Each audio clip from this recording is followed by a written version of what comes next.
বাংলাদেশের একটি সহকারী হাই কমিশনে আক্রমণ করেছে, বাংলাদেশের জাতীয় পতাকা পুড়িয়ে দিয়েছে। বিষয়টি শুধু এমন নয়, বরং ভারত চাচ্ছে বাংলাদেশের উপর একটি যুদ্ধ চাপিয়ে দিতে। ভারত চাচ্ছে বাংলাদেশে একটি সাম্প্রদায়িক দাঙ্গা তৈরি করতে। আজকে কথা ভারতের এই সমস্ত আচরণে প্রমাণ হয়ে গেছে বিগত 15 বছর বাংলাদেশ ভারতের কথায় চলেছে। বিগত 15 বছরে ভারত বাংলাদেশকে নিয়ে যা খুশি তাই করতে পেরেছে।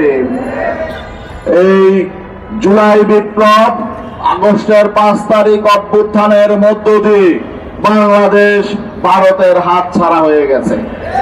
বাংলাদেশের মানুষ হাসিনা ভারতে পালিয়ে যাওয়াতে বাংলাদেশের মানুষ খুশি, কিন্তু হাসিনার পরাজয়, বাংলাদেশের ফ্যাসিবাদীদের পরাজয়, এটা ভারত মেনে নিতে পারছে না। ভারতের কেন এত জ্বলে? কারণটা কি? আজকে ভারত শুধুমাত্র এই আগরতলায় সেই সহকারী হাই কমিশনে তারা আক্রমণ করেছে, পতাকা জ্বালিয়েছে, তাই নয়। কলকাতা হাই কমিশনে, আমাদের সহকারী হাই কমিশনেও তারা আক্রমণের জন্য গিয়েছিল। দিল্লি হাই কমিশন তারা ঘেরাও করেছিল, এবং ভারতের প্রত্যেকটা মিডিয়া প্রতিদিন উস্কানি দিয়ে যাচ্ছে, এবং তারা কম্পেয়ার করছে যুদ্ধ লাগলে কার সমরাস্ত্র কত আছে, কার সৈন্য কত আছে, এ সমস্ত বিষয়। এগুলো কেন এখন আলোচনায় আসবে? তার মানে ভারতের একটি পক্ষ বাংলাদেশের বিরুদ্ধে যুদ্ধ ঘোষণা করার জন্য পরিকল্পনা করছে। আমরা পরিষ্কার বলতে চাই, বাংলাদেশ ভারতের কোন অপরাধীদেরকে জায়গা দেয় না, কিন্তু আজকে বাংলাদেশের সবচেয়ে বড় অপরাধী জানেন, শেখ হাসিনাকে ভারত আশ্রয় দিয়েছে। ভারত অপরাধী, তারা তাদের অপরাধ ঢাকার জন্য এখন বিভিন্ন নাটক সাজাচ্ছে। ভারত শেখ হাসিনাকে আশ্রয় দিয়ে তারা আন্তর্জাতিক আইন লঙ্ঘন করেছে, মানবাধিকার লঙ্ঘন করেছে, বাংলাদেশের একজন জঘন্য খুনিকে তারা আশ্রয় দিয়েছে।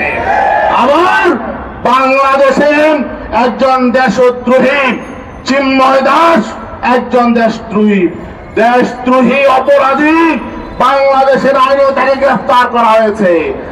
বাংলাদেশের আদালতে তার নামে দেশদ্রোহিতার মামলা আছে। সেই মামলা কাজে নিয়ে সে সারা দেশে উস্কানিমূলক বক্তব্য দিতেছিল। তাকে তো এমনিতেই গ্রেফতার করা হয় নাই, সে তো আইনকে অমান্য করেছে, অশ্রদ্ধা করেছে। তার মানে বাংলাদেশের আইন আদালতকে তোয়াক্কা করে নাই, মানে সে জানে তার পেছনে ভারত আছে, এজন্যই সে বাংলাদেশের আইনকে তোয়াক্কা করে নাই। সে রাষ্ট্রদ্রোহিতার মামলা কাঁধে নিয়ে গোটা বাংলাদেশে সে গণসমাবেশ করেছে, বাংলাদেশের সংখ্যালঘুদেরকে উস্কানি দিয়েছে, এবং বাংলাদেশকে একটি সাম্প্রদায়িক সংঘাতের ক্ষেত্র তৈরি করতে চেয়েছে। আমরা জানি চিন্ময় দাস সে কোনো সাধারণ মানুষ নয়, যার পেছনে গোটা ভারত আছে। বাংলাদেশের যে আমাদের যে শত্রুরা রয়েছে দেশের মধ্যে ঘাপটি মারা, তারা আছে তাদের পেছনে। আর নয়তো বাংলাদেশের একজন নাগরিক, বাংলাদেশের আইনে তার যিনি গ্রেফতার হয়েছেন, তার জন্য ভারতে কেন আলটিমেটাম দেওয়া হবে? ভারতের রাজনৈতিক দলগুলো কেন এই জন্য বক্তব্য দিবে? ভারতের পার্লামেন্টে কেন নিয়ে কথা হবে? আমরা পরিষ্কার বলতে চাই, বাংলাদেশ, আপনারা মনে করবেন না বাংলাদেশকে নিয়ে ভারতের কোন রাজনীতি বলছে, বাংলাদেশটা কি তাদের বগলের তলায়? বাংলাদেশ তোমাদের বগলের তলায় নাকি তোমাদের হৃৎপিণ্ডে? এটা গভীরভাবে ভালো করে চিন্তা করে দেখো।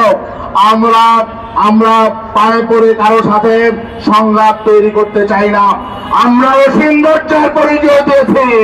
তোমরা আমাদের একজন সরকারি উকিলকে, আইনজীবীকে তোমরা হত্যা করেছ। তোমরা ভেবেছিলে এই উস্কানি দিলে সারা দেশে মুসলমানরা হিন্দুদের উপর আক্রমণ করবে না।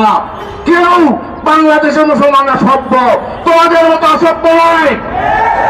আজকে ত্রিপুরায় আগরতলায় যে কর্মকাণ্ড করা হয়েছে, কোন সভ্য জাতি, কোন সভ্য রাষ্ট্রে এটা হতে পারে না। এখনো পর্যন্ত ভারত তাদেরকে গ্রেফতার করে নাই, আইনের আওতায় নেয় নাই। যে ভারত তারা নিজেদেরকে সভ্য দাবি করে এবং গণতান্ত্রিক দাবি করে, বাংলাদেশে গণতন্ত্র চলছে না বলছে, গণতন্ত্র বাংলাদেশে চলার দরকার নাই।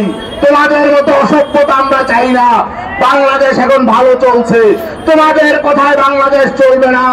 তোমরা গণতন্ত্রের দাবি করো আর তোমরা একটি গণতান্ত্রিক রাষ্ট্রের দূতাবাস আক্রমণ করো, হাই কমিশন আক্রমণ করো এবং সীমান্তে তোমরা লোক জড়ো করছো। বাংলাদেশের বিভিন্ন সীমান্তে লোক জড়ো হচ্ছে, আমরা বিভিন্ন খবরাখবর আমরা জানছি, আমরা ধৈর্যের পরিচয় দিচ্ছি। মনে করো না আমাদের সৈন্য 1-1.5 লাখ, আমরা 15 কোটি। আমাদের সৈন্য বাদ খাস্তা গেল 15 কোটি। 15 কোটি মানুষের 30 কোটি হাত। আমরা স্বাধীনতা সার্বভৌমত্বের জন্য প্রস্তুত আছি ইনশাআল্লাহ। আল্লাহ।